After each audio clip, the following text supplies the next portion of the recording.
Hello, and welcome to another episode of Pentiment. Last time we ended rather abruptly because there were some goings on,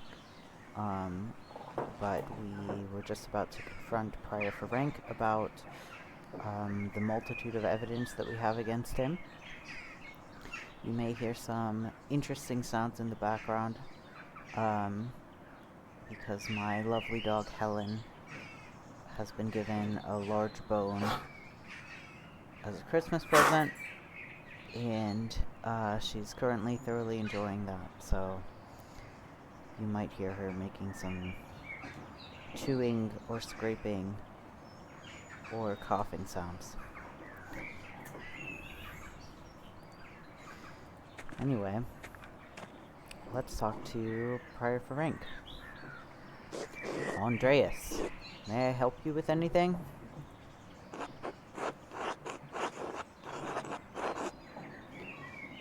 I came across an interesting letter from you addressed to the late Baron Rothvogel. What? Where did you get that?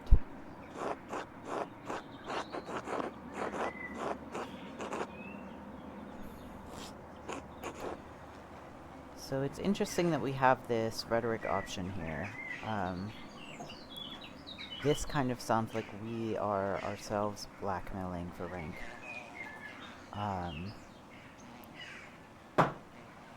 So I'm unsure what the purpose of this option is. I definitely don't want to rat anyone out or admit that we were snooping in his place. So we might just go for the straight up question. Were you performing occult rituals with the Baron? Shh! He meant to coerce me into performing a ritual to help him with a condition. But I refuse, as the letter makes abundantly clear. Wonder what the condition is, if it's his syphilis. The line between one who knows such rituals and one who practices them is thin as a spider's thread, Prior. Some would say it is only a matter of time before the temptation became too much. Do not question my devotion to the Lord, Master Mahler. I am the Prior of Kiersal Scriptorium, one of the few of its kind left in Christendom. Modest though the abbey may be, our library contains works on subjects rarely found beyond its walls, certainly not all in the same place. For men of certain academic interests, it is perhaps the only place we may meet and discuss them.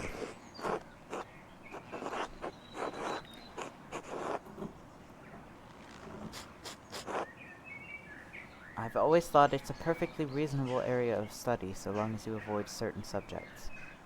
It's a rich area for scholarly insight. The Baron's interest was more than academic. When he wished to make it practical, I refused. There is nothing more to it. The Inquisition is not kind to practitioners of witchcraft. Lorenz could have gotten you killed. I did not kill Baron Rothvogel. And I do not care if you believe me. It is simply a fact, which the Archdeacon will surely realize. Now, is that all? I have duties I really should attend to.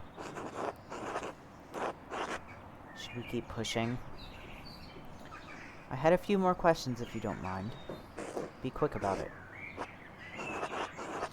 I found a strange note in your fireplace. It was written in an unusually fine hand. I found others around passing with the same hand that seemed to have appeared out of nowhere. This is interesting because the only other one we found so far is the one on the body. But this makes me wonder if there are more to find around the town. What were you doing in my home? I called out your name and thought I heard a scream inside. I feared you were being gruesomely murdered, so I let myself in. Well, next time, don't. You'd rather I let you be killed in cold blood, Prior for Rank? You impossible. Ah. Any person of manners knows better than to go snooping through others' things. I have nothing to hide. Then why burn the note? What was left was difficult to read, but I could make out the red bird, Maton. It was a strange little thing I found on my desk after waking up from Maton. It meant nothing to me, so I put it in the fire. Now this is interesting. It wasn't there when you went to sleep? Not that I noticed, but again, Andreas, it was small. I could have easily overlooked it. Surely it's just a loose scrap, but the hand was handsome, you're correct. Unlike anything penned by the brothers in the scriptorium, to be certain. How unsettling. Do you remember what the note said? No, only that I found the contents nonsensical and disturbing. The remaining legible part read, "The red bird." You don't know what that could be? A scrap from some bestiary? I couldn't say. My eyes watch the heavens, not the trees. Although, we do not see many red birds at this altitude. The common robin, perhaps. Or a swallow? But that doesn't matter. I'm telling you it was nonsense. I know German isn't your mother tongue, but I don't believe for a moment you don't know that red bird is Rothvogel. Enough! It was trash, nothing more, and I have naught else to say about it. Interesting. So, if he's telling any part of the truth, it sounds like maybe somebody else was trying to lure multiple people to the chapter house at Maton. One more thing. Who has access to your home? Everyone at this abbey, but what does it matter to you? It was just a scrap of paper.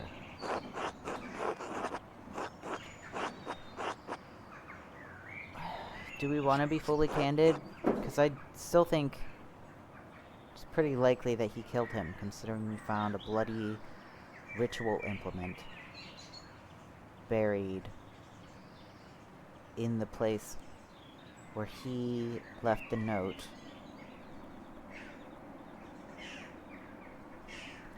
I don't know, maybe he didn't kill him, but he is in cahoots with the person who did.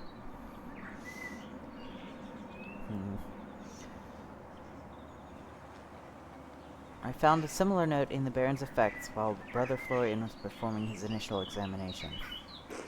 But the abbot ordered you away from the abbey. Andreas, your cavalier attitude toward Father Gernot's commands. But don't you find the coincidence strange? No, we operate a scriptorium, Master Mahler, and house perhaps the largest library in Bavaria. We are awash in parchment scraps. They multiply like silverfish between the pages of our books. Are you satisfied now? Definitely not. I suppose that will have to do. Thank you. Excellent. Are we done here?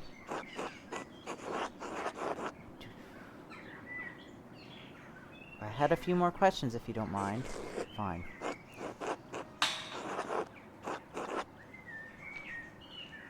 You rushed into the scriptorium and hid something strange at your desk. Pardon? Why were you sneaking about the scriptorium?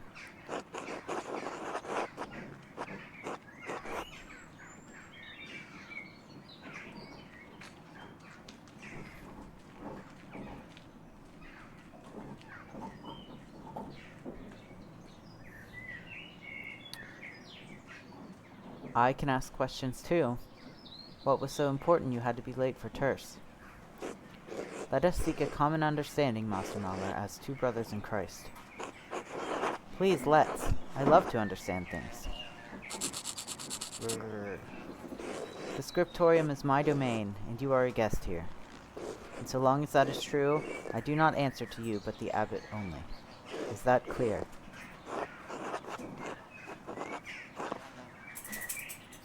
This is going to make him really mad. I suppose. Praise be. Will that be all from you, then? For now. Be well, Prior Ferenc. Bless you, Master Mahler.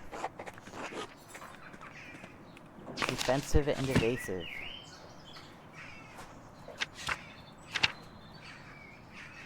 Intriguing.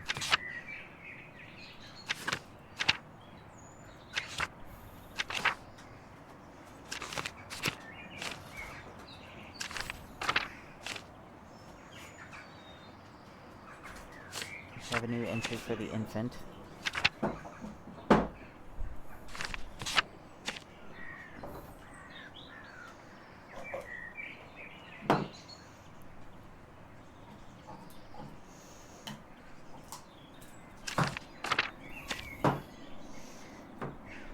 Helen, you don't need to throw the bone onto the ground repeatedly.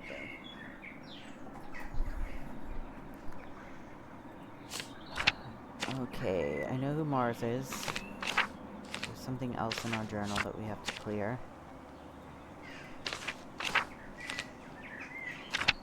Calefactory. Communal warming room. This is the one, next to where we work that I thought might be a bath at first.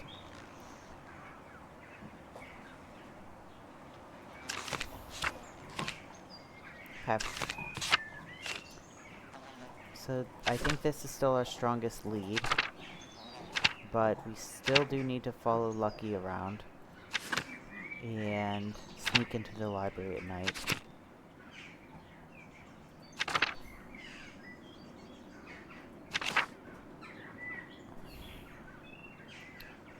And I do want to talk to Otto to see if he can tell me anything about this, but that's more of a sort of tertiary lead, I think.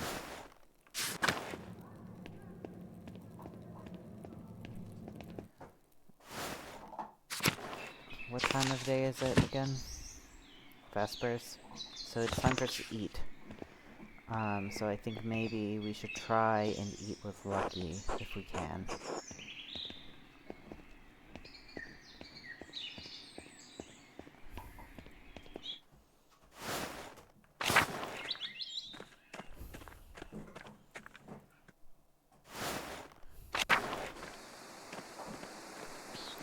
It would also be interesting to see if we can find more of those pieces of writing around passing somewhere. Nobody mentioned it at the spinning bee.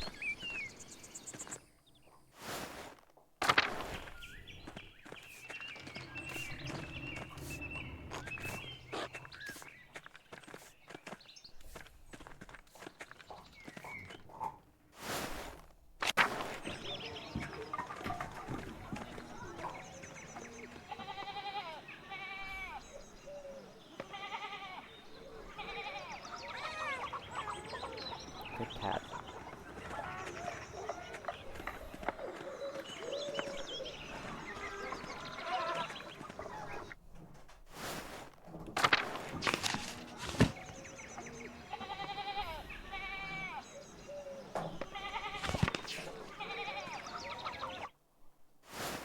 It does say we can eat with Lucky.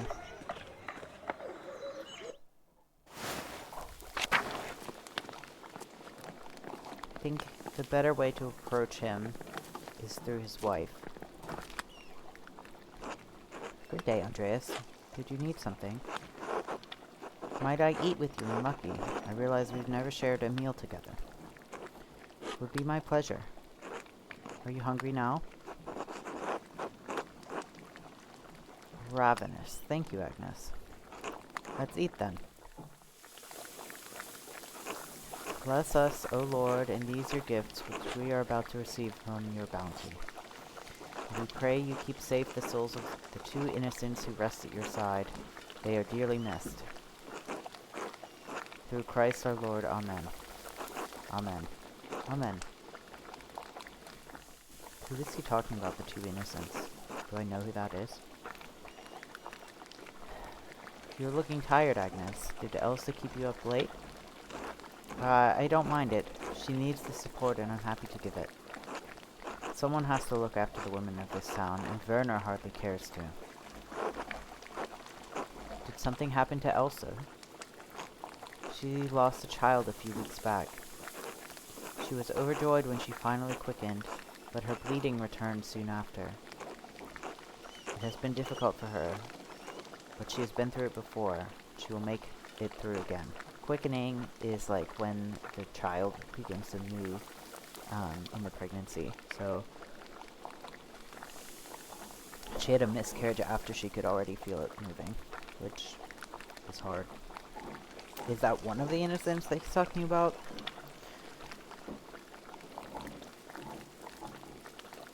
Schwäbisch ravioli. Gotta get me some of that.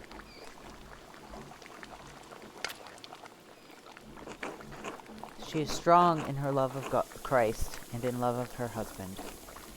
She does dote on him, though Lenhart hardly deserves it.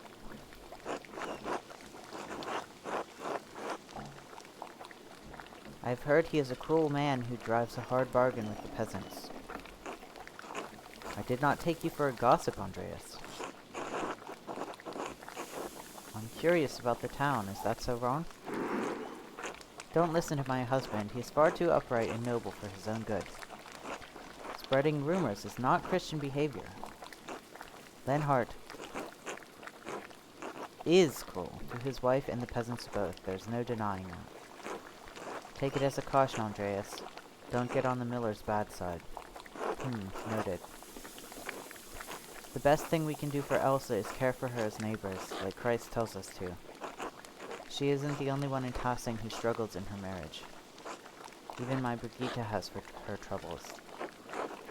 Clara mentioned Brigitte and Martin were having difficulties. We should never have agreed to their marriage. She deserves better than Martin Bauer. She loves him, Lucky, and she had to marry sometime. What could we do? Found a man who isn't such a useless shit. At least we got Wolf out of it. I'll make sure he grows up solid. He'll become a great stonemason. Just like his grandpa. So, Lucky's okay with talking shit about, Martin, but not the miller. Now, why don't you tell Andreas about your work at the Abbey? You said you found something strange in the building. Strange how? Ah, that. I was repairing a cracked wall down in the crypt. The Abbey used to be a Roman fort, right? So it's no spring hen. I bumped into a relief of the Virgin and a door slid open. Was the damnedest thing. I discovered the same thing. A fascinating architectural detail, to be sure. That old abbey's full of secrets, make no mistake. Anyway, stuck my hand up through the trapdoor, and one of the nuns screamed. You didn't tell me that part. I felt bad for scaring them. So, if we hadn't already found the entrance, we could get a lead on it here. But we're not getting the Lucky-related secrets that I was hoping for. You must have frightened Sister Luminata half to death. Ah, I probably should have knocked first. Never know what you'll find behind a closed door. Speaking of work, I should get back to it. Still lots to fix after that storm. It was lovely having you, Andreas. Take care, Agnes, Lucky. Thank you for your hospitality. See you around the Abbey, I expect.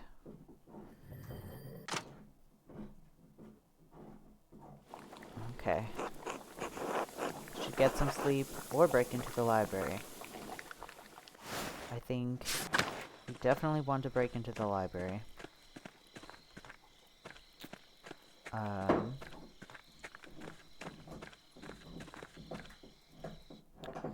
wonder if there's anything else we can do, or if everyone's asleep as per usual. We can try going off to the ruins again and see if we see that ghost.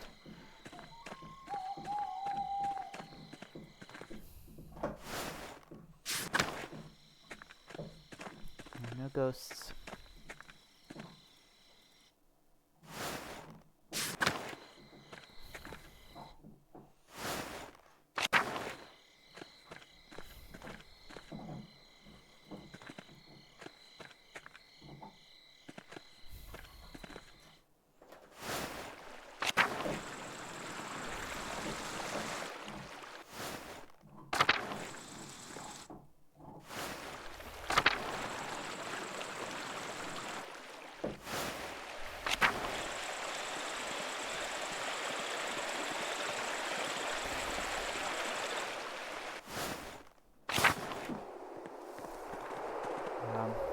Wonder if we'd have learned something more if we ate with Otto instead.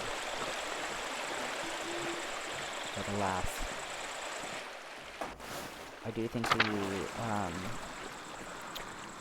gained more opinion of Lucky's wife, which could potentially help us if he is involved in something, since it seems like he's very hostile towards us, but we can maybe get to him through his wife.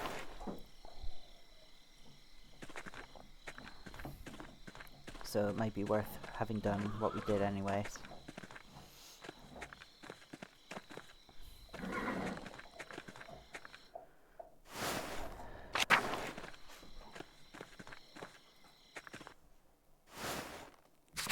Uh-oh. Matthew's there. Oh, shit! Matthew is the Abbey's circator. If he sees me, he'll kick me out. I have to keep out of sight until he's passed. Good thing he can't see well. Good call, Andreas.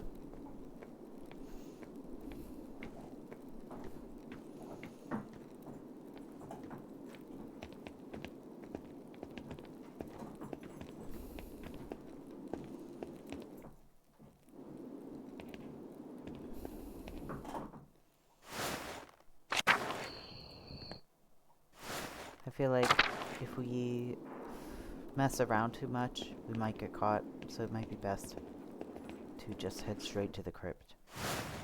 If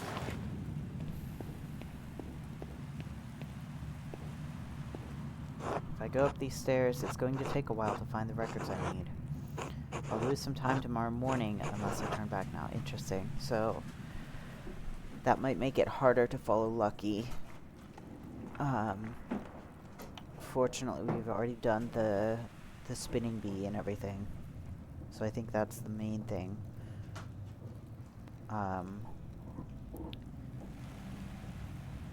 But honestly, I think, like, I'm not that suspicious of Lucky. What he mentioned about the two innocents is really interesting in connection with the note that we found on the Baron's body. But signs seem to point more strongly to things going on in the Abbey at the moment, so I think it's worth doing. I mean, we can't not sneak into the library, right?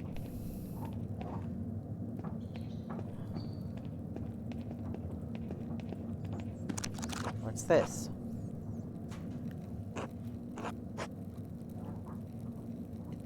De Herbis Cambriae.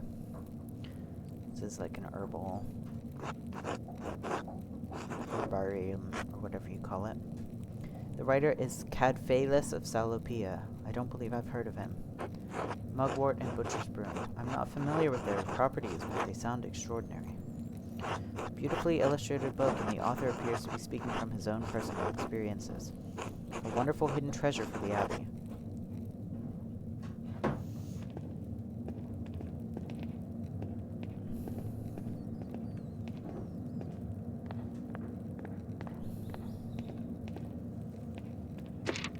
What do we have here? A bifolium from the Mysteria Astra. I've read a number of treatises on astronomy, but I've never heard of this one. Seems rudimentary, explaining the connection between astrological signs and the elements and their basic relationship to alchemy. So if we hadn't been able to talk to Werner, we could have learned the information here.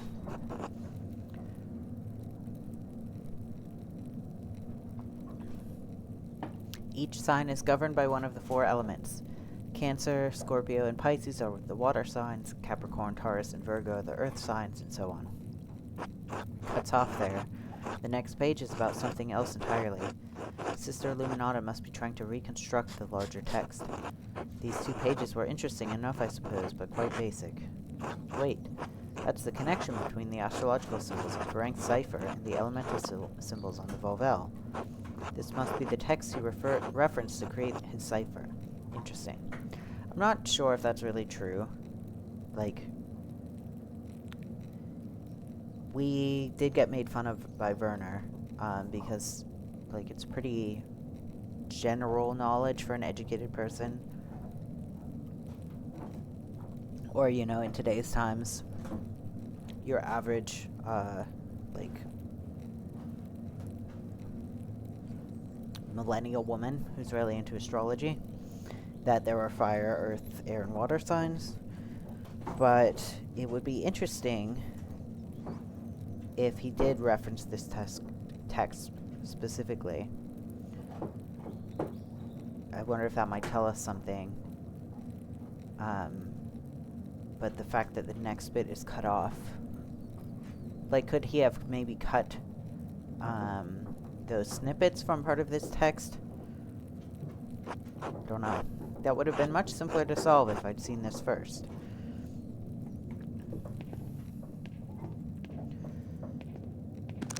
This is most curious. Historia de Labyrintho Librorum.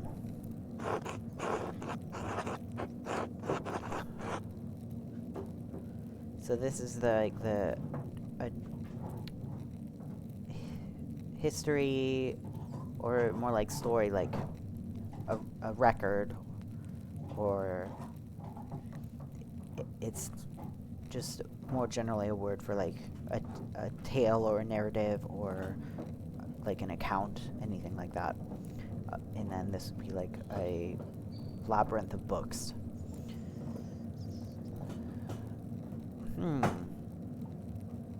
I wonder what secret text could be hidden in such a place. I'll have to see if I can borrow the book when I have some free time, if Illuminata allows it.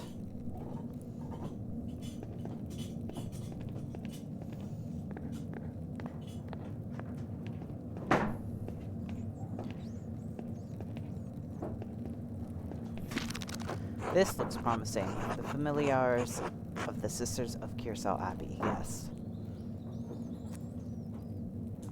We'll start from the top, I suppose. Mother Katharina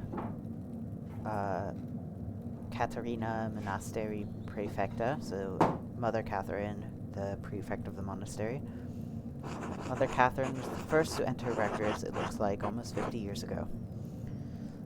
Soror Hildegardis Nata Sidecim Annus. Sister Hildegard from the Roldrich family in Ravensburg, quite wealthy. It looks like Nata, like this could be a birth date, which is interesting. But this seems to be like the date that the entry was added, so I'm not sure. My Latin is very poor. It looks like she became the prioress after Mother Catherine.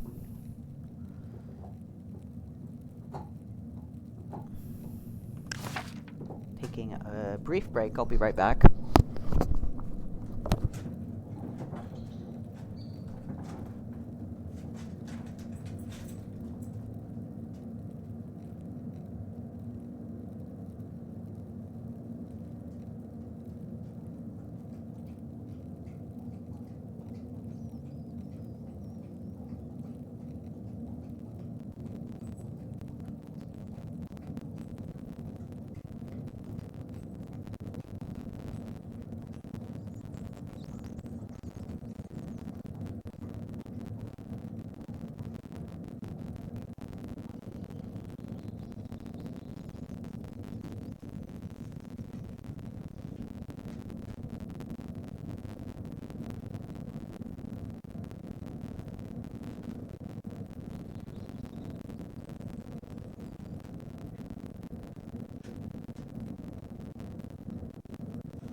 I'm back.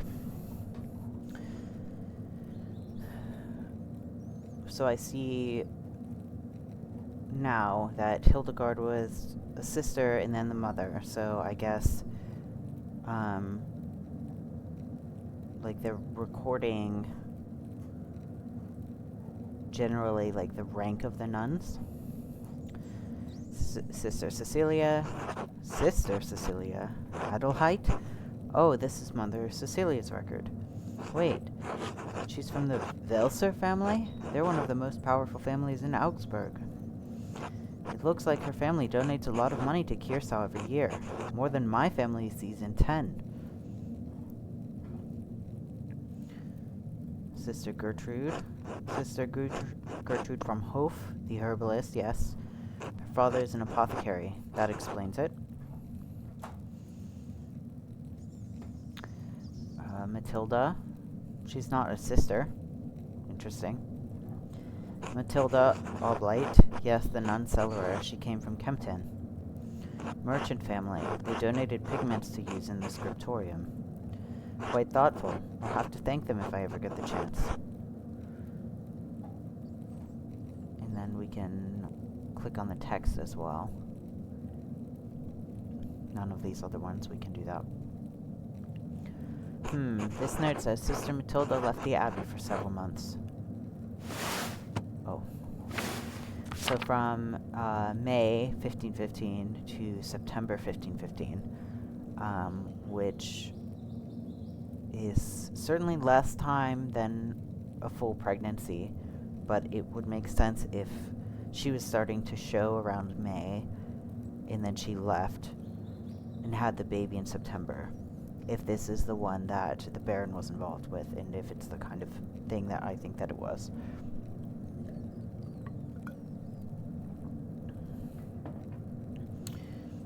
Why would she go to a hermitage? Seems strange that she's the only entry with such a note. The date's 3 years ago. This was just before Father Matthias died, which means it was around the time Baron Rothvogel visited. This has to be it. Matilda must be the nun the Baron harmed on his last visit, yes. I think it's, like, maybe I'm making assumptions. Maybe she was harmed in some other way. But to me, it's quite obvious what happened. I feel like Andreas should probably be putting that together.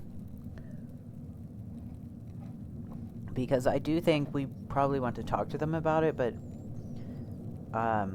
it's obviously like a sensitive issue for a few reasons. So I don't want to just blunder into it and be like, why'd you leave? Like, how were you harmed? When I think, you know. Anyways. Sister Luminata. Oh, this should be interesting. Sister Luminata, named Angeline from the Capocci family in Perugia.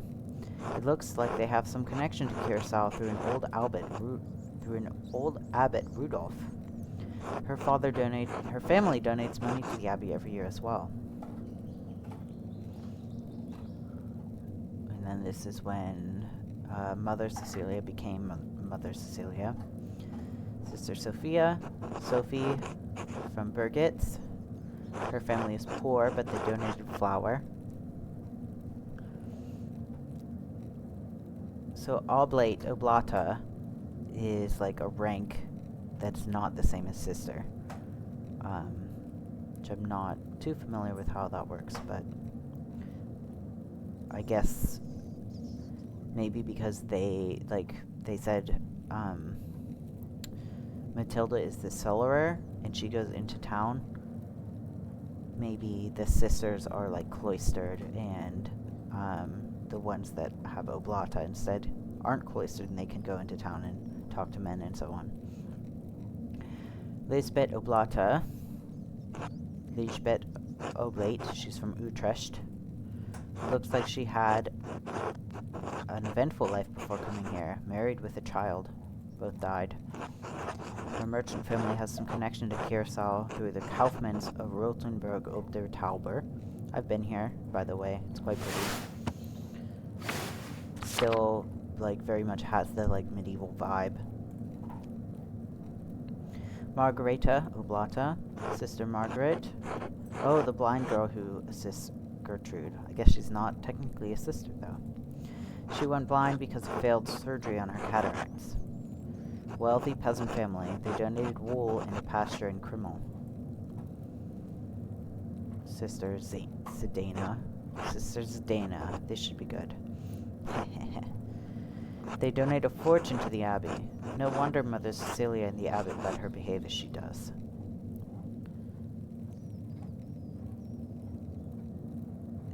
Centum florenos. So that's 100 florins per year.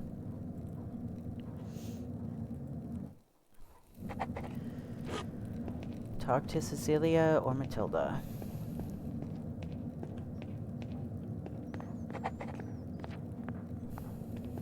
This one, just speak with Matilda. Maybe if we talk to Cecilia, we can figure out a way to do it more carefully.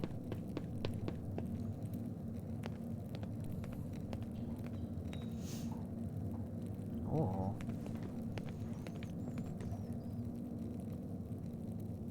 Oh, okay. It's like that, huh? What in the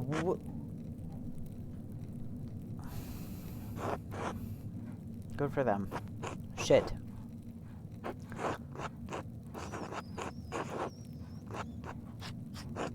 What am I going to do? What am I going to do now? I don't think we should wait for them to finish.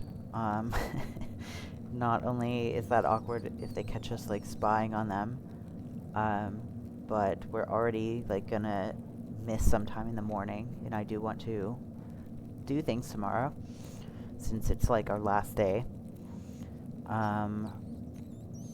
We could run for it, but we've been trying to get Matthew kind of on side. So I think we might want to talk to them and try and, like, just come clean. We did lie to Matthew a bunch earlier, but we'll see. You should speak with them openly in good faith, as men of reason. It could go badly. We're both in an awkward position. I'll have to choose my words carefully. Okay. I'll talk to them. Oh, well, hello. Good evening. What? What are you doing here? Andreas, what is the meaning of this? Did you follow us in here?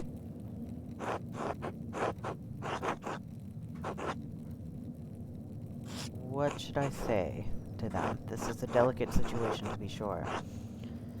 They are understandably concerned. If their tryst is discovered, they could be expelled from Curacao, maybe worse.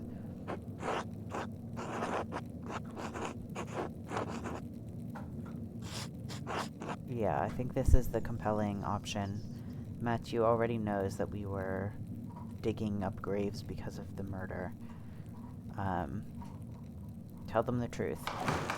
They'll probably be sympathetic, and it will be clear that I didn't come here to spy on them. Yeah. Matthew might be suspicious, but I think I can convince him. So this is obviously not believable.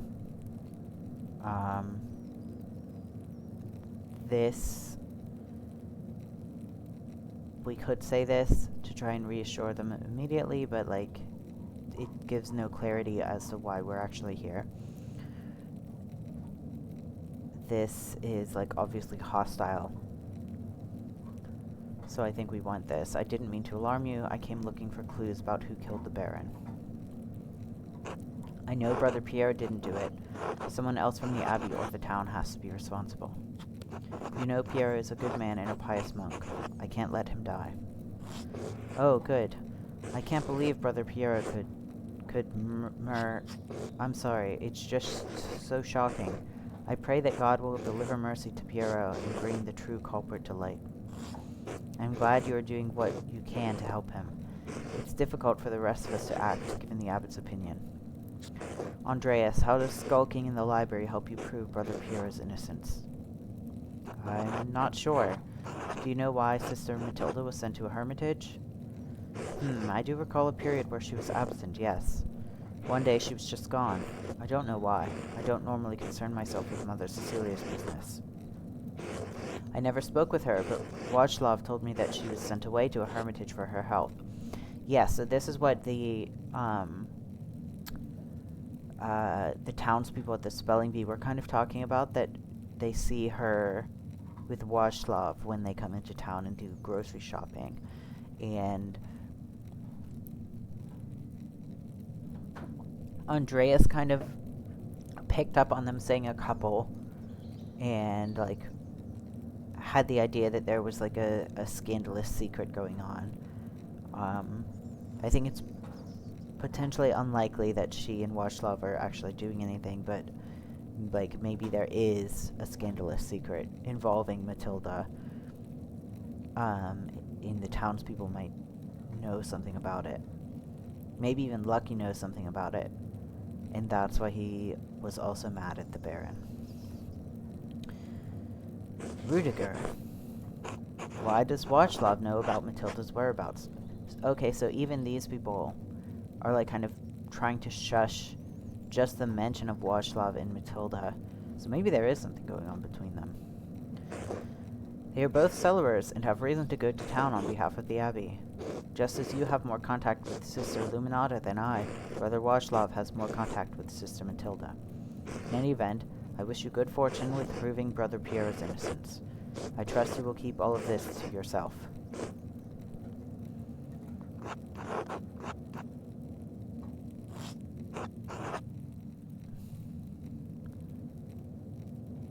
I want to say this one, but like hopefully he knows like that I'm playing along. Like all of what? I didn't see anything. This seems more like aggressive because I'm potentially threatening them if they don't do the same. All of what? Fine. We should go. Good night, Andreas.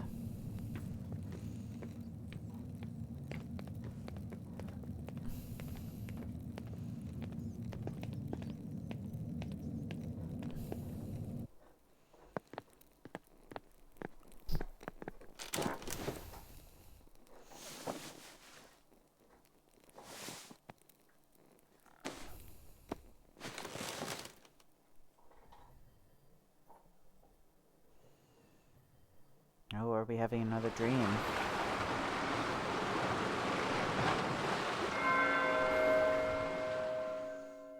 Hopefully we don't have to deal with all those fools again. Is this the same place we were earlier? Seems like a much larger city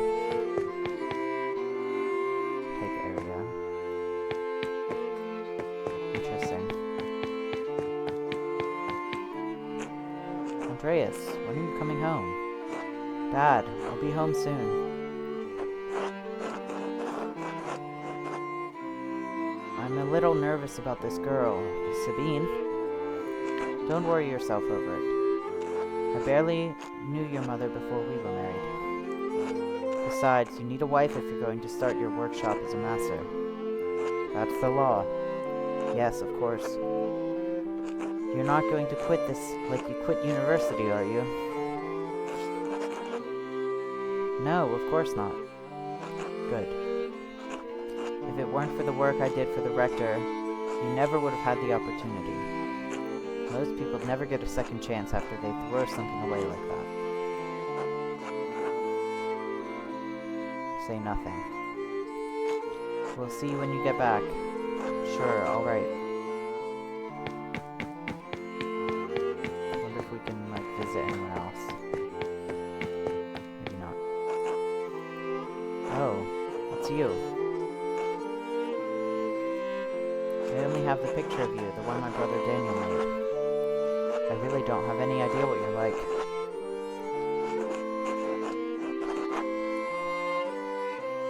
So, what are you like? Please don't imagine me telling you in your own mind. Why? You'll imagine I'm wonderful, or imagine I'm horrible. Either way, it's not fair to me, is it?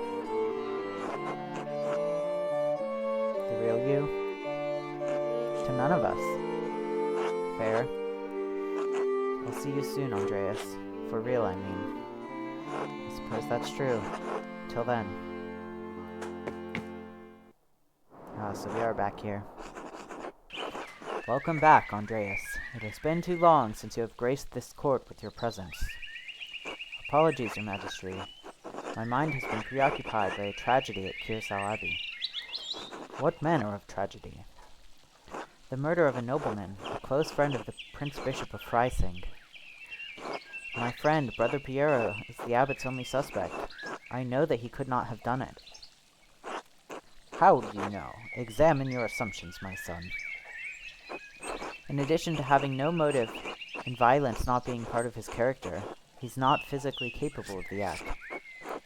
He is of limited strength and has a palsy in his hand that makes holding a paintbrush difficult.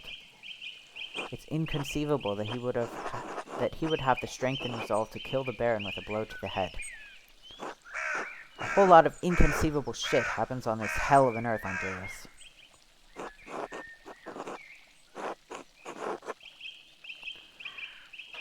I do not deny that it is possible, but I believe it is extremely improbable. So what do you intend to do about it? When I'm brought before the Archdeacon, I'll tell him what I know about other people who had motives to kill the Baron. I have to believe he'll see there are much more likely suspects than Piero. Why have you taken this task upon yourself? Interesting. I have to save Brother Piero's life. He has no one else to help him.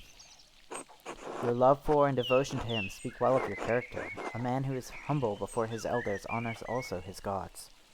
Of course you'd say that, old man. He is right, though. If Andreas doesn't help him, no one will. Exactly. I understand why the brothers and sisters cannot act against the abbot, but I must do something. Why does that shit-for-brains abbot care about the death of a useless tart like Lorenz Rothvogel anyway?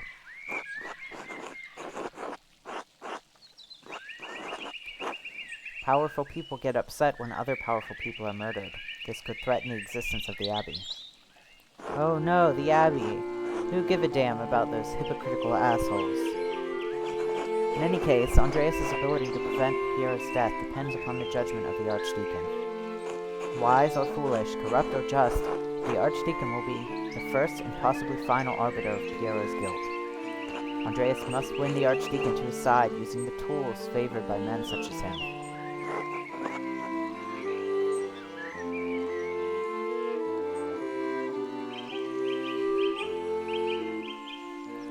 Authority? Despite your talent, you are merely an artist who has been invested with power by the Prince Bishop of Freising. You have no authority with him. Reason? Ha! When's the last time you met a man who was truly ruled by reason? Wisdom? Wisdom can be shared, but the audience may not comprehend it. Honesty? You must be honest in all things, Andreas, but many are not willing to accept the truth. And the cost of honesty can be high. If reason, wisdom, authority, and honesty cannot triumph, what am I left with? Hope. Lies. Truth. That's just honesty again, Socrates. Above all, faith and providence. Well, what do you plan to tell the Archdeacon, Andreas? There were other people in Kirsau and Tassing who had motives to kill the Baron. Prior Ferenc feared the Baron would report his occult interest to inquisitors. How so? Prior Ferenc and the Baron shared a fascination with the occult text. The Baron was pressuring the Prior into performing a ritual for him while he was visiting Kirsau. When Ferenc refused, the Baron threatened to turn him into the Inquisition. How did you come by this knowledge? I found written evidence, a letter from Ferenc to the Baron in which he discusses all of these matters. It's a dangerous thing, a monk dabbling in the occult. His very soul could be in danger. Forget the soul.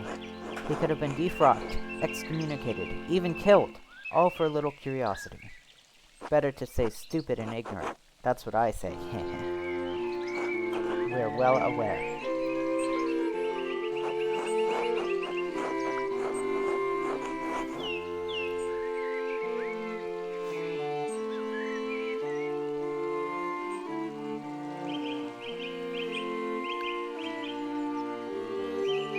There is great power in magical books, but it is a power that can be used responsibly. That is not the position of the Church, who views these matters suspiciously in the best of circumstances. I also found a cipher that the prior had left on his desk in the scriptorium. When I deciphered it, the message pointed me to a freshly disturbed grave in the cemetery. I convinced Brother Folkbert to dig up the grave in question. What did you find inside?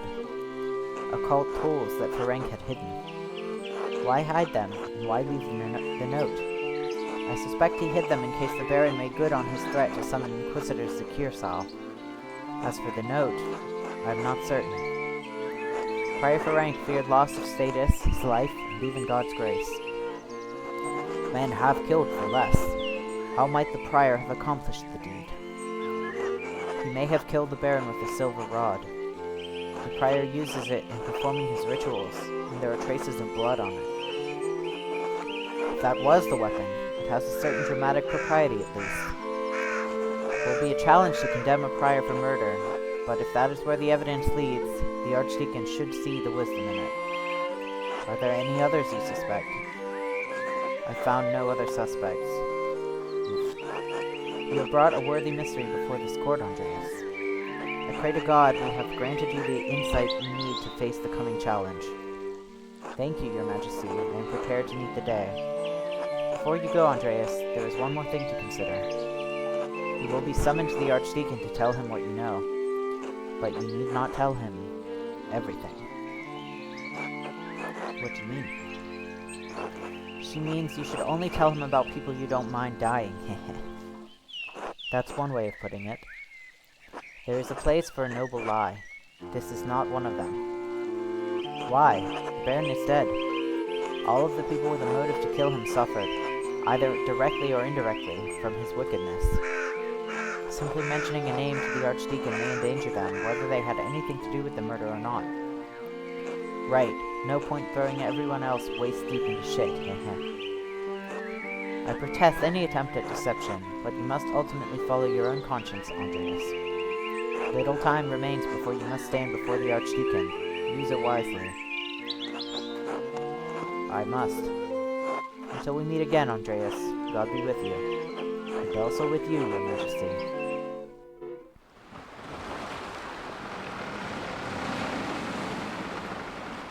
Wow, we're sleeping through the whole morning until noon.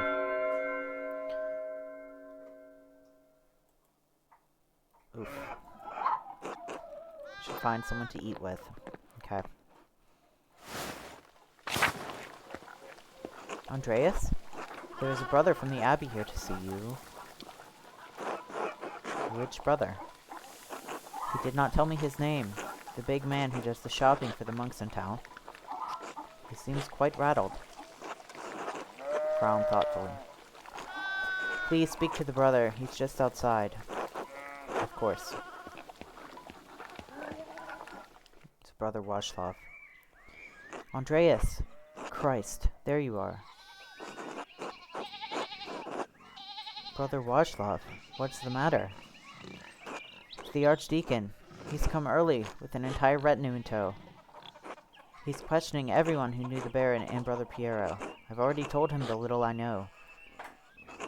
He expects to speak with you today at Nones. He requested you specifically. I went to the Gartners at Vespers to try to warn you, and you never showed up. Where were you at night? All night? Damn.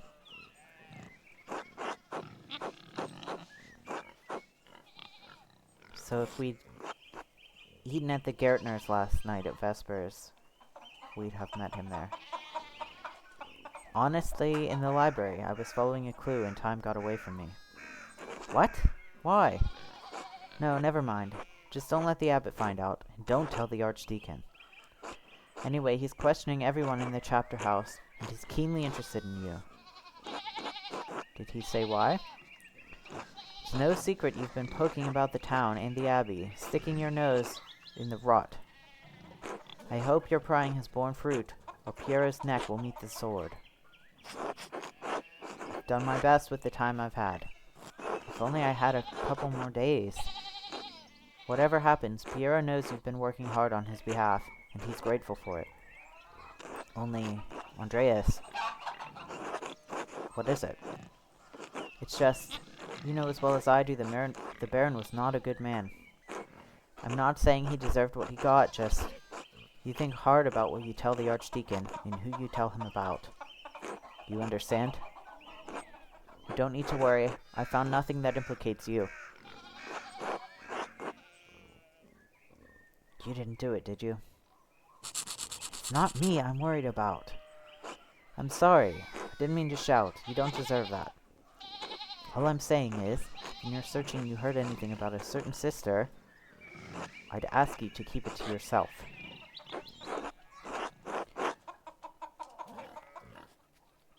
I'll do what I can to protect the sisters from censure. That's all I would ask of you. Be well, Andreas. I will pray for Piero's deliverance tonight. You should as well. So the Sister Matilda, did not actually die. So the girl that died and the innocent with her isn't talking about Sister Matilda.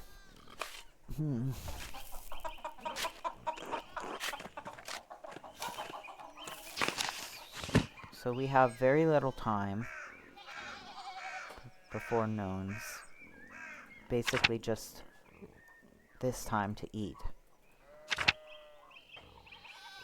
We could possibly talk to Mother Cecilia or Sister Matilda. We could possibly eat with Otto.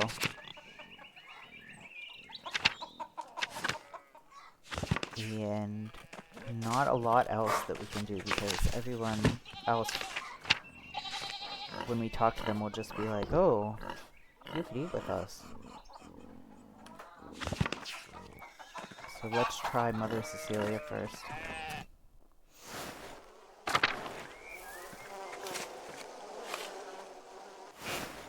I wonder what this guy's purpose is.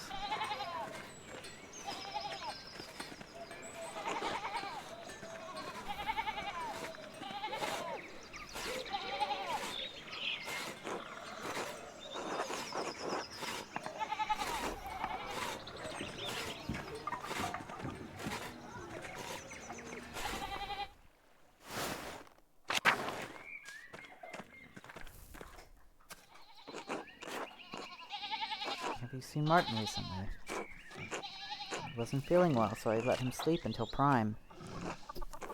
When I came to check on him, he was gone. Didn't he already run away? I did see Martin running through the meadow, but this is a delicate situation, and I'm not sure how I should handle it. I didn't get a chance to speak with him, and I don't know what he was up to. Could be entirely innocent, but if I tell Kat that I saw him fleeing the Abbey, she might think I think her son killed Lorenz. That could cause her undue stress. Probably wasn't even Martin who did it. This is interesting because Kat already knows this. We've talked to her about it at the Spinning Bee. I saw him Thursday morning. He ran through the meadow while I was on my way to the Abbey at Prime. But he said he was sick. What was he doing in the meadow? He hardly ever goes out there. It always makes him sneeze. He seemed to be running from the Abbey. Why do you ask? Martin has not been home in some days. He has a history of making poor decisions. Like stealing? Baron Rothvogel's manservant believes Martin may have stolen some of the Lord's rings. Lord have mercy. That must be where he's gone to sell them. Oh, Martin, how could you? Do you know where he's likely to have gone? The last time he ran off, it was to Innsbruck. But I don't know. I don't know. He could be anywhere. What if he is attacked on the road? I'm sure he'll be alright, Kat. I pray to God that you were right. I'm sorry, this is not your trouble. Thank you for speaking to me. Was there something else? I don't want to impose, but if it wouldn't be too much trouble, please let me know if you see Martin. I'm so worried for him. Of course, Kat. Thank you, Master Mahler. Be well. Oh, I meant to ask, would you care to join us for a meal? Perhaps another time, Cat. So that feels like a conversation that we should have got earlier.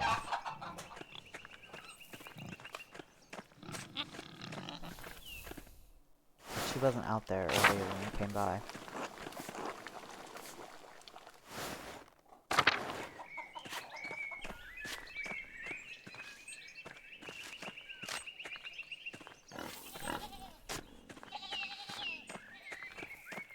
So we're not going to get to follow Lucky, it seems, which is unfortunate.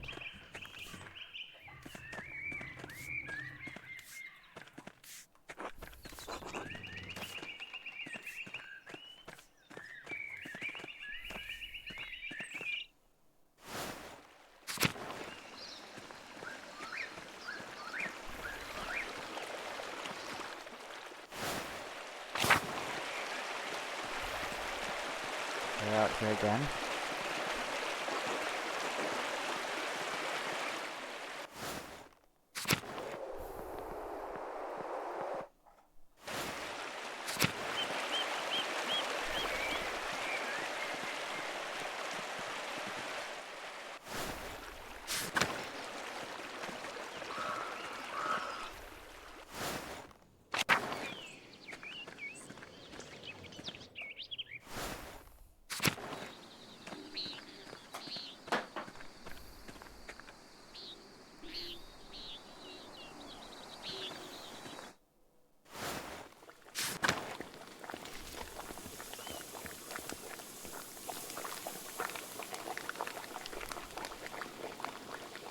Good dog.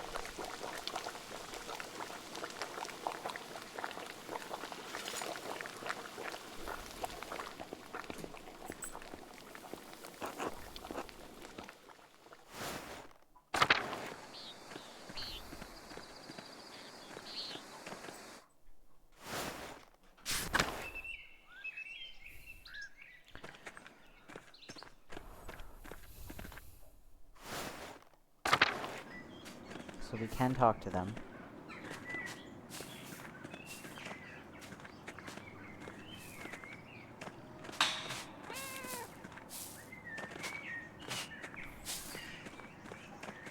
Sister Margaret was willing to talk to us last time.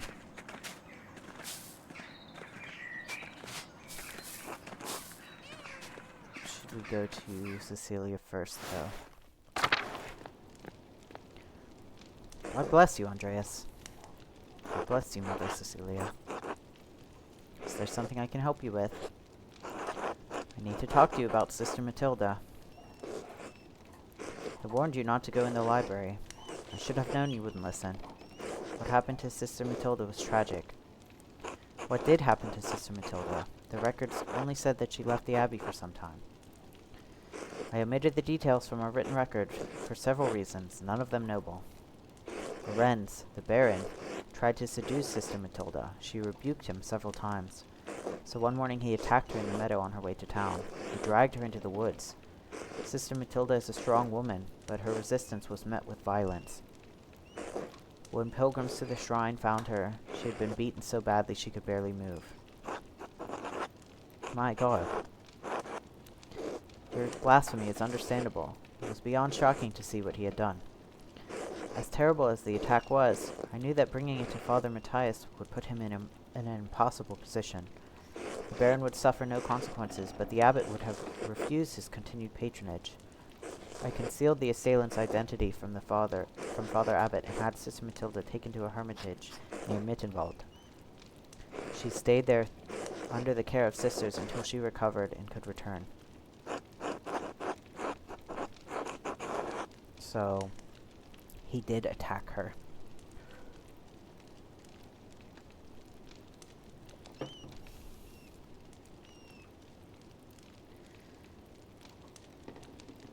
She deserved better than to be shuffled away to a hermitage.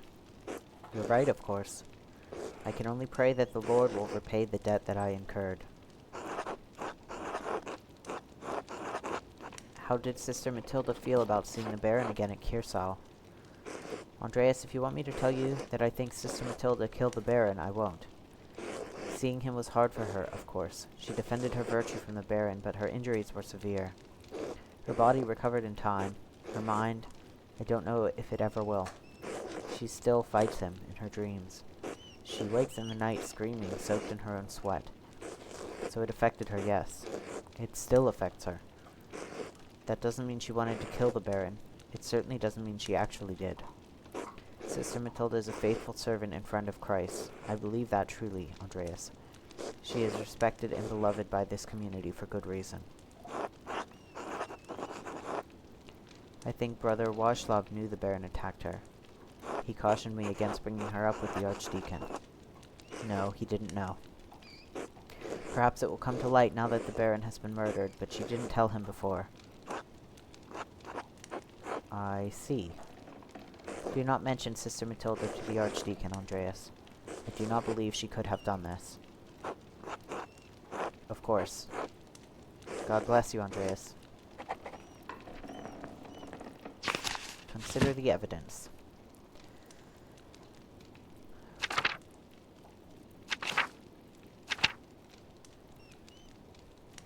Should I talk to her? Like, I kind of definitely don't want her to take the fall for this. Even if she did kill him, like, good for her.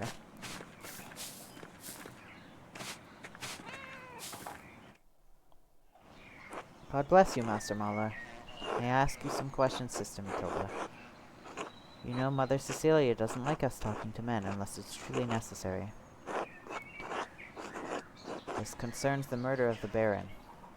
Yes, it's tragic, but what does it have to do with me? I know about the attack, about why you went to a hermitage. I see. So you think I killed the Baron? I'm not sure. Why don't you tell me how it happened? Baron Rothvogel had an appetite for young women. Neither his marital vows nor the vows of the women seemed to matter much to him. When I was on my way to town one day, he surprised me in the meadow and made his interest clear. I refused his advances. I thought that would be the end of it. This was not enough because he did the same thing the next day. I refused him again. I thought if I was patient, the problem would leave with him. I never thought that the Baron was capable of doing what he did. On the third day, he attacked me on my way through the meadow. He dragged me into the forest where he could have his way with me. I managed to badly scratch his neck. It saved my virtue, but it enraged him. He beat me until he was exhausted, and he left me there in the woods. Say nothing. Mother Cecilia had me removed from Curacao for my safety until I could recover. The wounds to my body have healed, but the attack has left a lasting injury in my mind. I have to say this sounds like a strong motive to kill the Baron. I was angry. I was filled with hate, yes, but it's been years. Mother Cecilia and Father Thomas helped me move past the anger, to find love in this community. Father Thomas? Yes, Father Thomas is our confessor. We can talk to Mother Cecilia about our problems, but only a priest can hear our confessions. Sister Matilda, did you receive a strange note recently? Yes. How did you know? Others have received notes as well. What did it say? Here, look for yourself. Remember what he did, the violence you suffered. The red bird flies. Maton, chapter. Fascinating. So Father Thomas knew what happened. Father Thomas knows everything, because everyone confesses to him. So he lured the Baron to the chapter house and potentially killed him. Rothvogel, the red bird. I found it in my bed in the nuns' dormitory. You can keep it if you'd like. In your bed? Who could have put it there? The only people allowed beyond the garden are the sisters. I can't imagine any of them making this. Mother Cecilia and Sister Illuminata have beautiful handwriting, but both of them have been so kind to me. Thank you for your time, sister. God bless you, Master Mahler. Interesting. So there are more notes.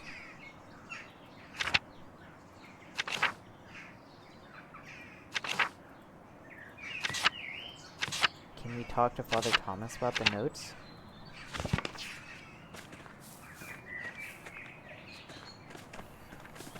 Can we talk to Mother Cecilia about the notes? Feels like we're just picking up the actual correct lead. And we're basically out of time, which is a shame.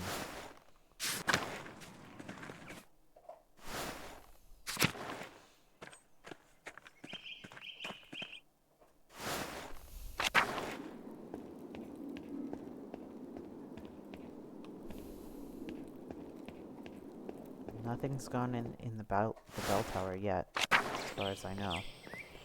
I've been up here a few times.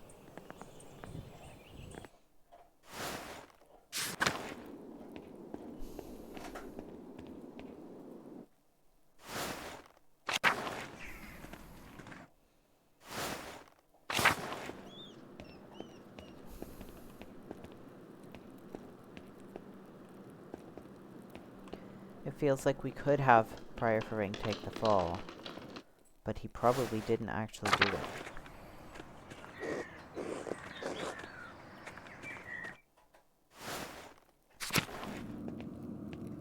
Because now I think,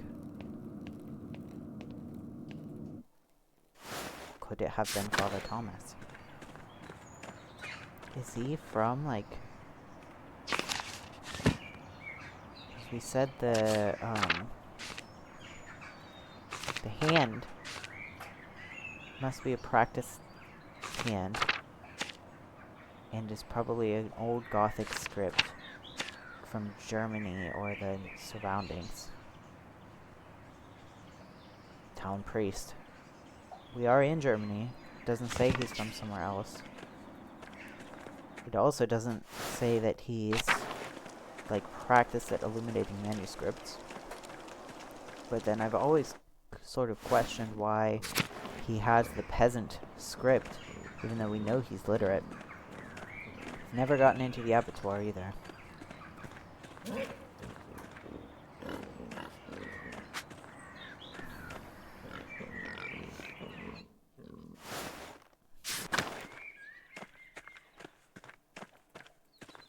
Andreas.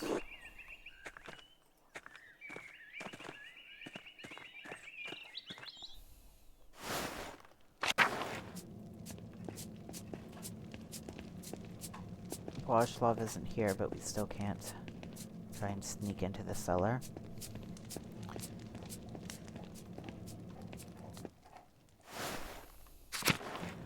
Everyone's eating.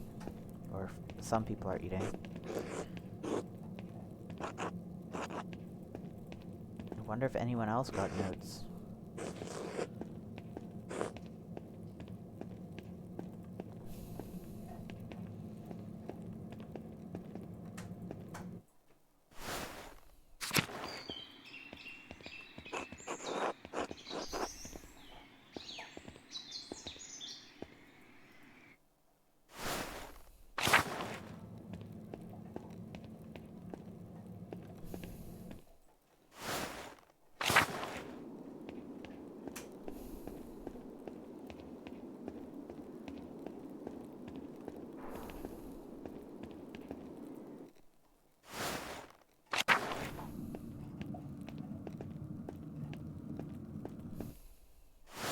Want to avoid the chapter house because that's where the Archdeacon is, and I don't want to visit him early.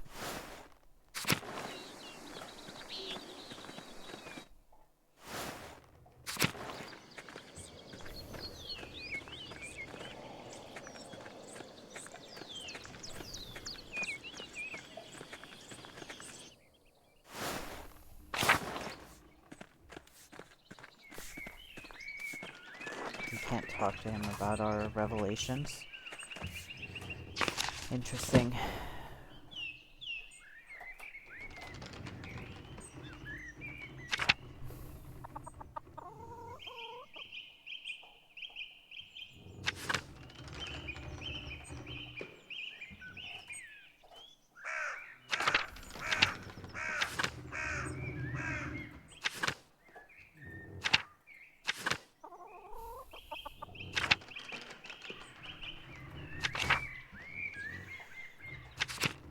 We could always try and talk to Otto about that thing, but I don't know if that's even the correct follow-up on that lead. We could go visit Smokey and see if he knows anything.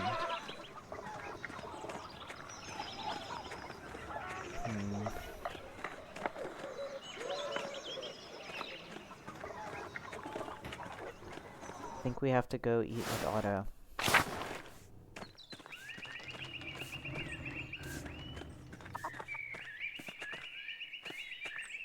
Where do they live again? The Zimmerman house near the blacksmith. Okay.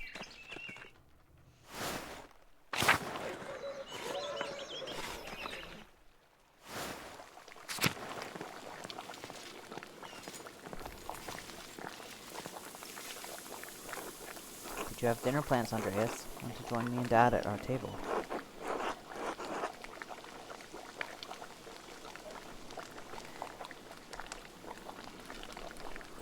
Alright, let's do it. We have all these disjointed leads.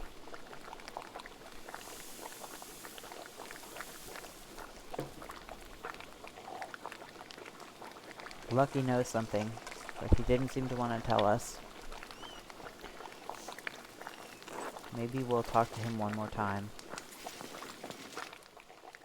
And then eat dinner with Otto.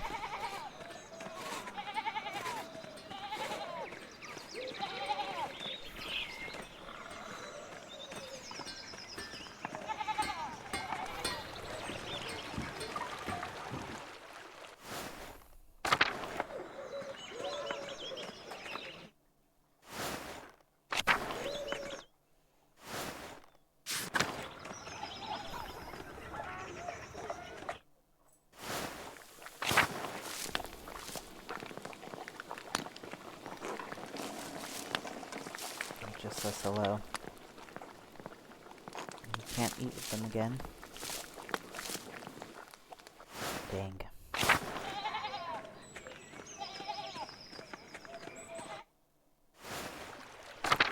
I guess we can't follow every lead.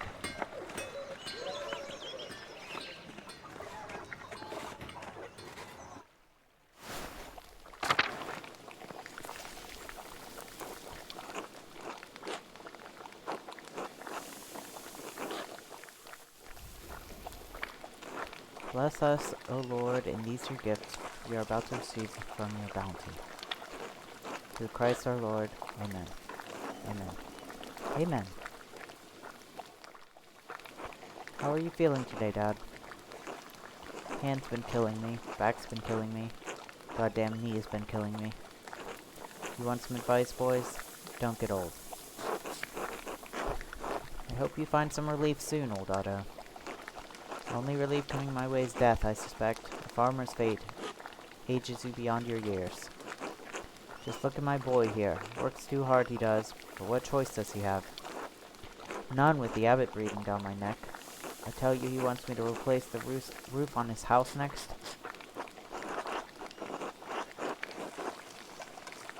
Is that why you were felling wood in the forest? His forest. Don't forget. He certainly won't let me, nor the rest of the townsfolk. The way that bastard Gerno orders me around, you'd think I'm one of his little monks.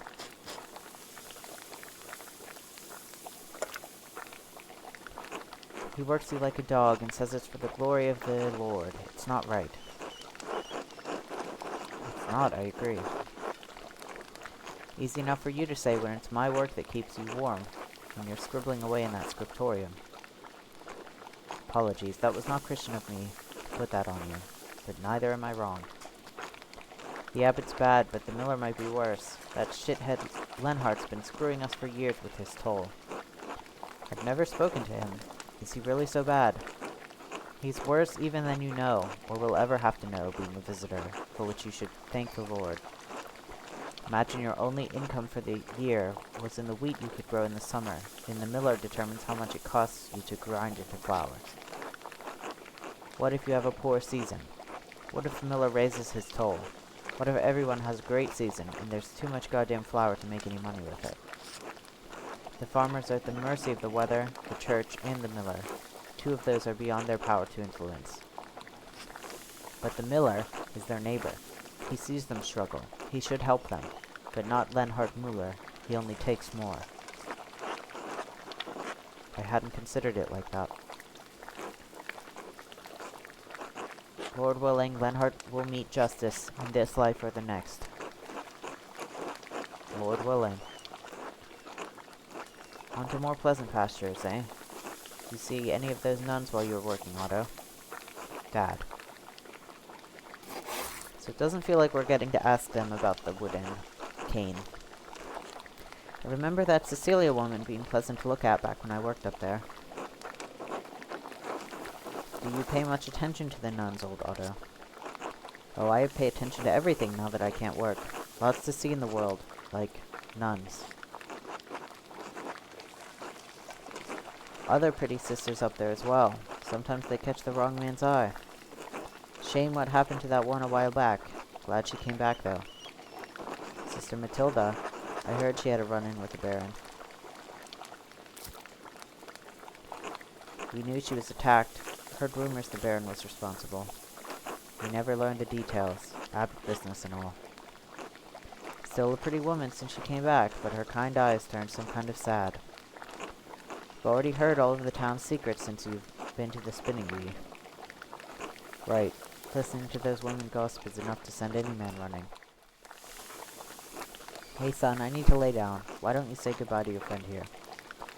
Sorry, Andreas, the old man needs his rest. Rest well, old Otto.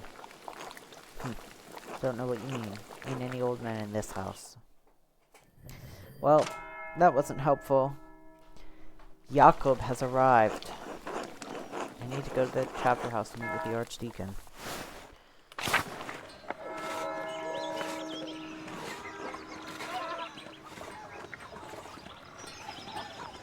But we haven't finished our investigation.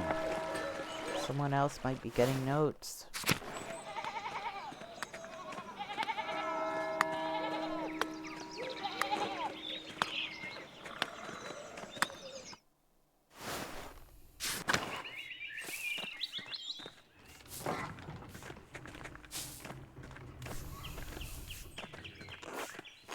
It's okay, Ferenc seems like the only one I'd really want to take the fall anyway. Everyone else is kind of nice, except for Lenhart. But it kind of feels like he had nothing to do with it at all.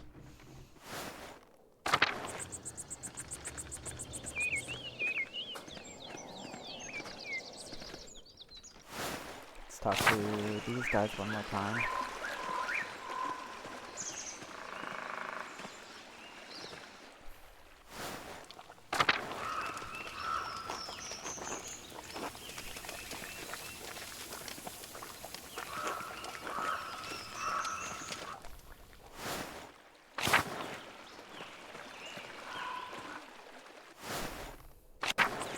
Just ask everyone if they got a suspicious note.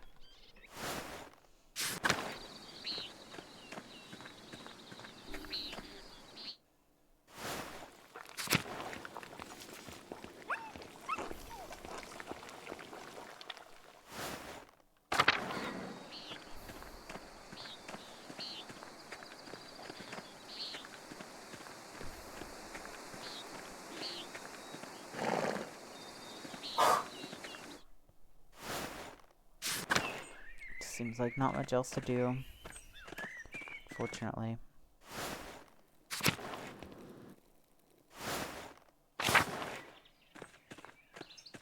I guess on a replay you can follow different leads. Why is Ulrich here?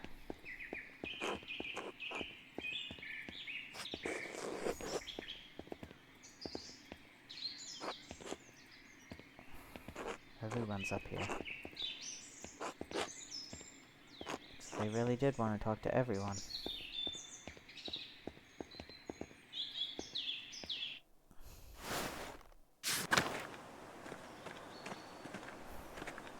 Not Folkbert, though.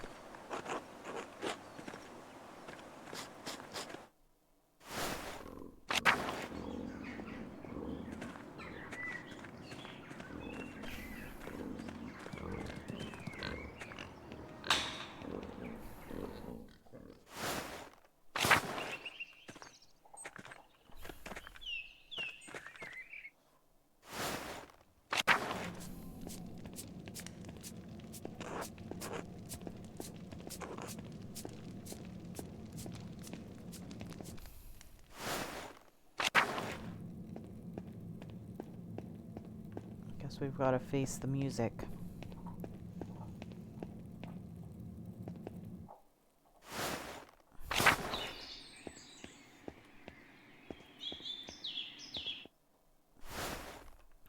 Don't really know what I'm looking for.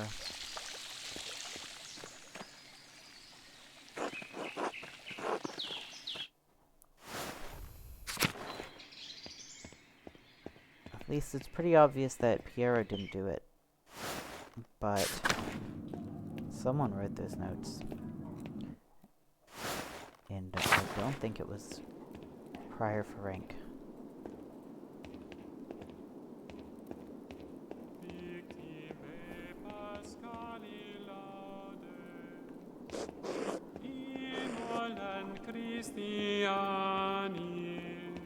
Okay.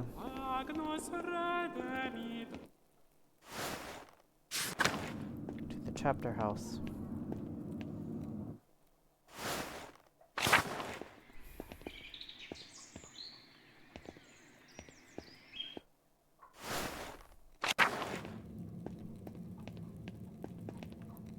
Okay, to the chapter house.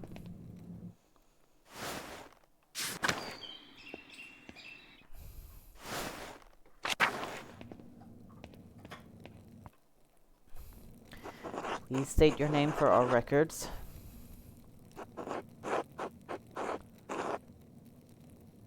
Andreas Mahler, journeyman artist from Nuremberg. What is an artist doing in Kirsau Abbey? The Abbey still has some commissions from wealthy patrons, and I need the money before I return to Nuremberg. Arnold, please write that down. I think we're ready to begin. Of course, Your Reverence. Now then, Master Mahler, what was your relation to Lorenz, the Baron Rothvogel? I only knew him for a day, but we were on friendly terms. Do you feel you had a sense of him as a person? Yes, Your Reverence. How would you characterize him?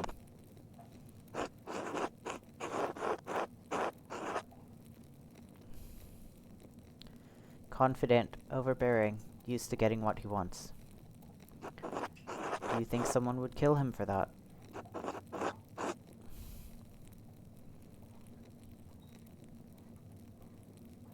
Just for being overbearing?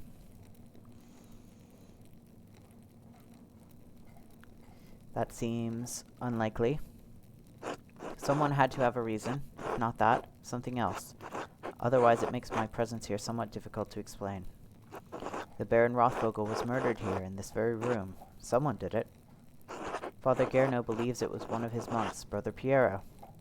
I have met with Brother Piero and questioned him at length. While it seems unlikely that a man of his age and temperament could murder the Baron, he was discovered in flagrante delicto. He wasn't, though. The Baron was already dead. Stop talking. If you wish to advocate on behalf of Brother Piero, I suggest shutting your mouth until I ask you a question. Piero had reasons to resent the Baron. The loss of his work, the insistence on discussing the writings of the troublemaker from Wittenberg. As for his age and infirmity, I myself have read of many cases in which a man of modest strength succumbs to the temptations of the devil. Once seized by a devilish fever, the poor sinner gains an infernal power that allows him to inflict grievous wounds, sometimes fatal. What I am saying is that, in spite of the curious circumstances, Brother Piero is the most plausible perpetrator of this most vile act. I understand that you are on friendly terms with Brother Piero. You also interacted with the Baron both in the town and the Abbey. Did you witness anything that suggests someone else could have murdered Baron Rothvogel?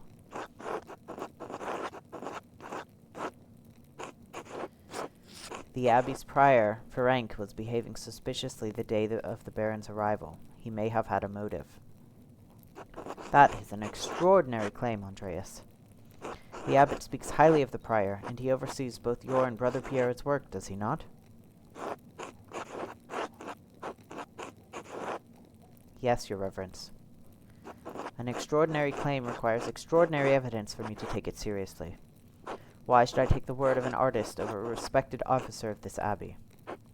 I can provide evidence of Prior Ferenc's motive. Please so do.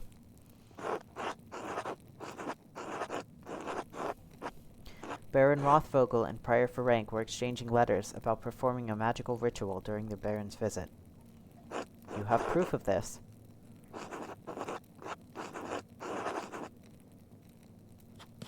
I have both of these. I have a letter that Prior wrote to the Baron.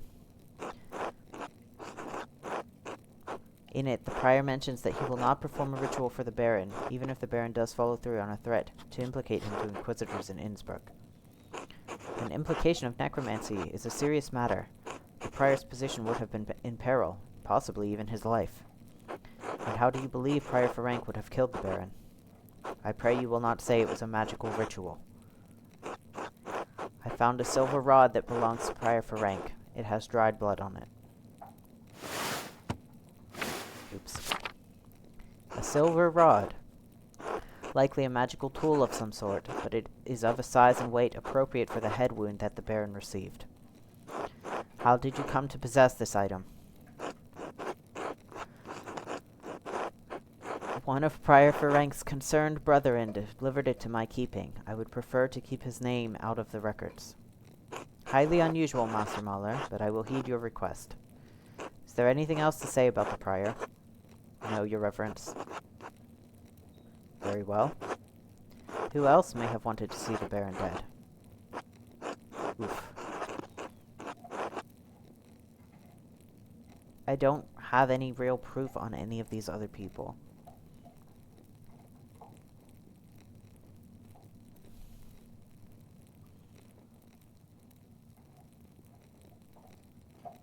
And I'm not going to tell him about this.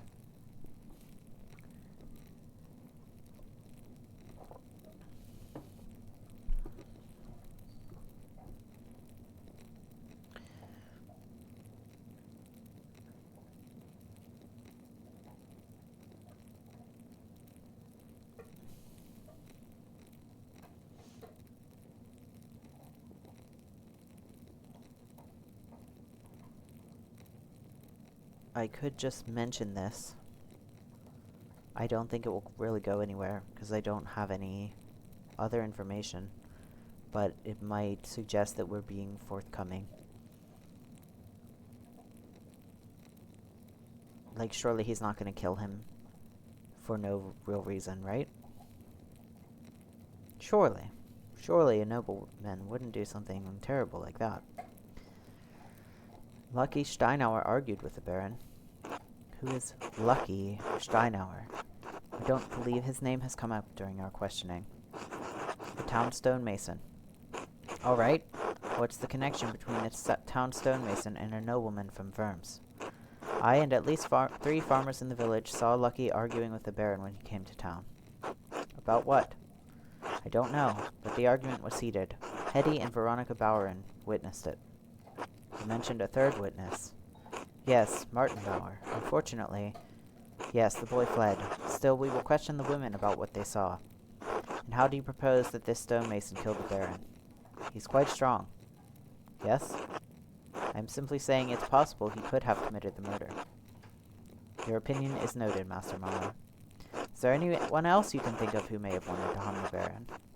I'm not going to mention anyone else. I can think of no one else who could have cause to harm the Baron, Your Reverence. Very well. Are you aware of anything else that might shed some light on this case? Has Brother Florian told you about the note he found in the Baron's clothing? Yes, Brother Florian explained how he came to find it, and told me its contents. Master Adeljäger has entered his testimony in our register. I don't understand the implications. Who is the innocent? It's not clear to me either, Your Reverence. Do you believe the murderer wrote it? Whoever wrote it was a talented scribe. I understand Kirsau has 2, the elderly brother Adok and the younger brother Guy. To be frank, Your Reverence, neither man has the skill to write in this way. There's something else about it, too. The style is just different. It's unlike Adok and Guy's writing. Unlike mine. Something about the way the first and second strokes meet on the A and G. Yes, well, whatever the particulars, it seems it will remain a mystery that stands apart from the commission of the murder. Unfortunately, there is more to tell. I found more notes. Notes written in the same hand on the same type of parchment to those who had a motive to kill the Baron. That is deeply troubling, but again beyond the bounds of my investigation. And In any case, I thank you for bringing it to my attention. Of course, Your Reverence. Thank you again for your time, Master Mahler.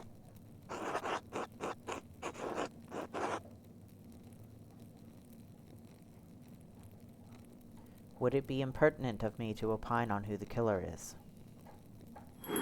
Not at all. You are an educated man and have conducted yourself appropriately in this inquiry. I reserve final judgment, of course, but who do you believe killed the Baron? Considering all the evidence...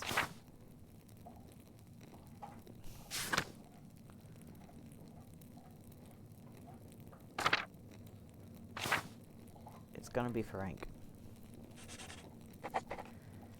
He didn't, but, you know, he was doing some spooky shit. Prior Frank, Your Reverence.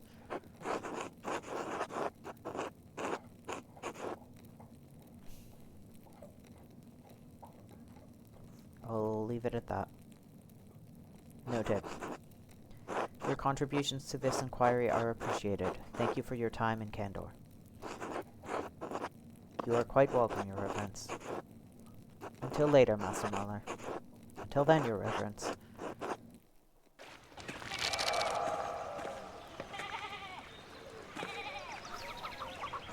Andreas, I didn't think you were coming to this.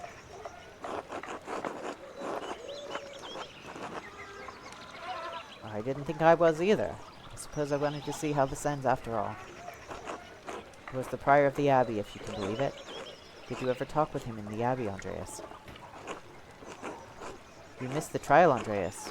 That archdeacon read all of the charges and found him guilty.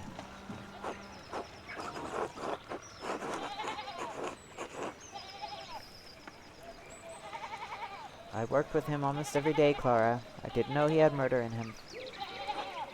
Oh, they want you to think they're so pious, but all they're here to do is slowly drain the life out of this town. Calm down, Peter. What were we doing while they had the trial? Oh, here comes the procession.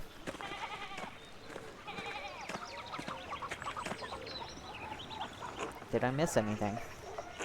No, you're fine. Andreas?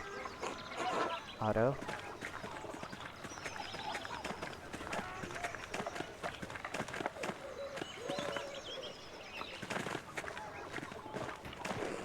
Agnus Dei, Titolis, Peccata Mundi. I didn't do this. God knows it, even if you did not. This can't be happening. This can't be happening. Wow. Running like a chicken, crying like a woman. Pathetic. Silence! Silence! I order the executioner to carry out his duty. I warrant him peace and safe conduct, whatever may befall him. I mean, we're gonna watch, because we did this, so... My god, my god. Hold still. No, no! Oof. It's a sloppy execution work.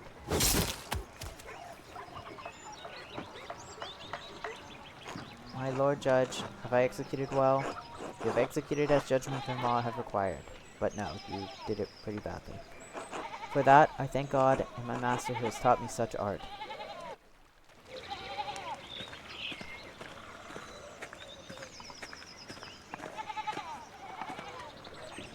I know this was your doing, Andreas.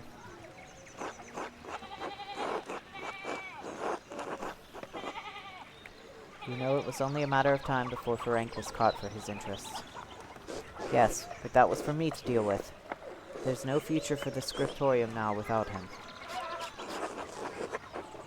Say nothing. You are no longer welcome at Kirsau, Andreas Mahler. I will send your final payment to the Gärtners. You already paid me, so that's okay. May you have a long and successful career in Nuremberg, and may you never travel this way again. Yeah, kind of knew that was coming. Oh. Andreas, has the time come for you to leave us? I'm afraid so, Brother Piero. His farewell will have to be brief. Father Gernaud made it clear I was no longer welcome at Kirsal. I pray that time will soften Father Abbott's heart. I hope he eventually realizes you were only trying to help me. This is a sad parting, but inevitable. I'd hoped you would stay a bit longer. But the world needs you more than Kirsal does. You have grown beyond this old abbey and became a master in your own right. I will miss you, my son. As I will you. Khan, your masterpiece is complete. May I see it one last time before you go? Please, I value your assessment. The opinion of one old monk matters little. All the same, I am excited to see it finished at last.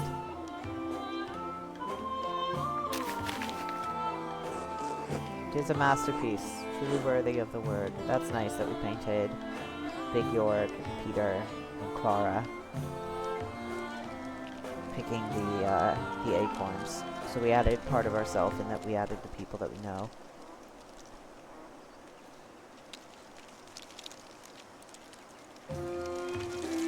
It appears you took my advice to heart. What advice was that? And there's me.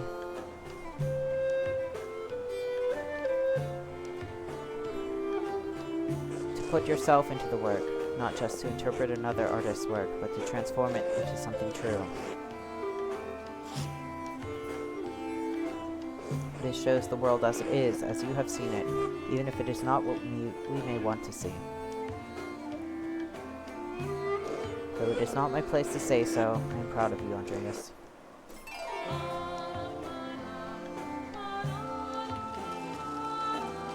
What's this? A scrap of parchment? Do not return here. A warning?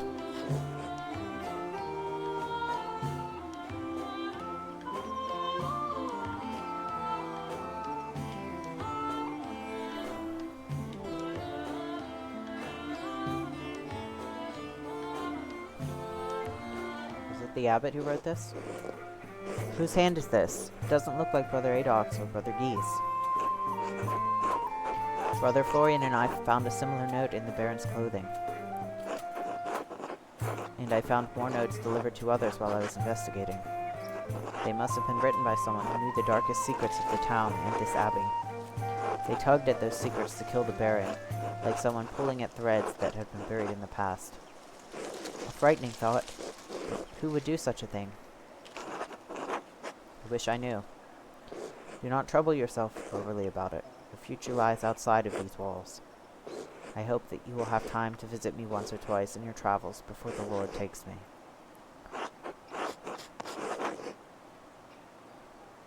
I'll come as often as I can, assuming Father Gernaud doesn't forbid it. We must have faith that better days lie ahead for all of us. God bless you, Andreas Mahler. Thank you for your friendship. Until next time.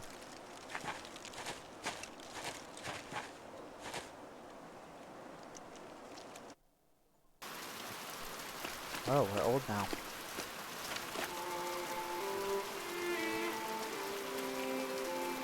Oh, did he die? Is this our apprentice? You alright, Master Andreas? What? You alright, Master Andreas? Yes, thank you. I was just remembering him. Trying to, anyway. Doesn't come easily anymore. Oh. Would you like me to leave you alone? No, Casper. It's not necessary. There's nothing to be done about it now. It's too late. Like so many things.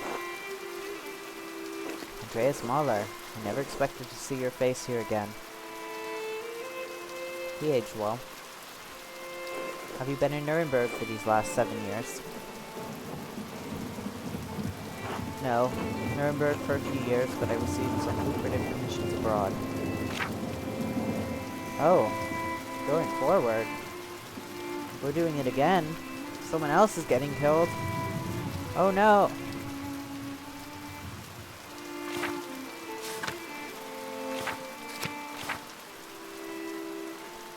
We already know some French.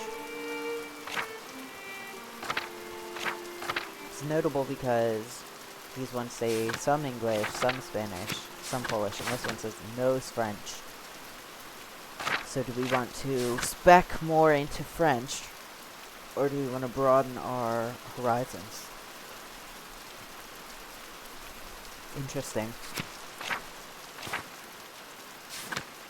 I think we'll spec more into French. I spent a few years in France and Burgundy, painting portraits and religious paintings for nobles and courtiers. Did you visit Provence? Only briefly for a commission. Why?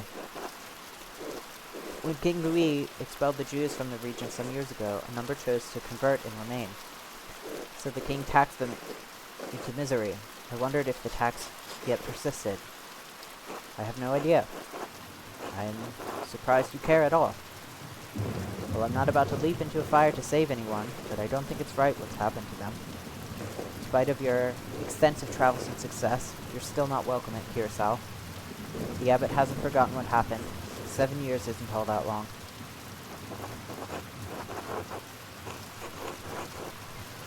I simply wanted to pay my respects to an old friend. Surely you understand that. I understand why Father Abbot expelled you from the abbey. What were you expecting? A hero's welcome?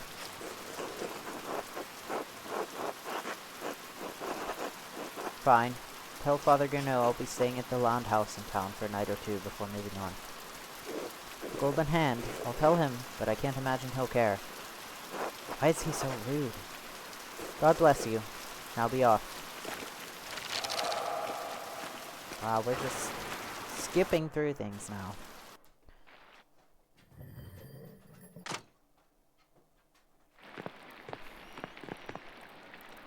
That monk seemed unhappy to see you, Master Andreas. Why is the abbot so angry with you? Toward the end of my stay in Tassing, there was a murder at Curacao Abbey, a nobleman. Father Gernot panicked and accused my friend, Brother Piero, of committing the crime. I helped convince the investigating archdeacon that another monk was responsible, Prior for rank. He was executed for the crime. You got someone killed! Yes. I had no idea you were involved in something so exciting. Why didn't you mention it before? Well, I suppose it must have been a hard situation about if the abbot is still this mad at you. I had to make some difficult choices. Maybe they were the wrong ones. I've had to live with that. Why did we come here if you're not welcome? I wanted to pay my respects to Brother Piero. And to be honest, I'm not looking forward to returning to Nuremberg. This commission, it's an obscene vanity piece under the pretext of a religious scene. My patrons just want to celebrate themselves and their wealth. I dread each new commission more than the last.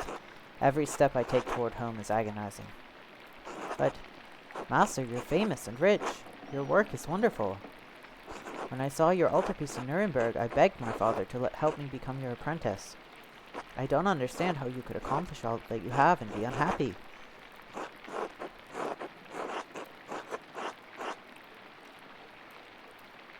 Poor Andreas.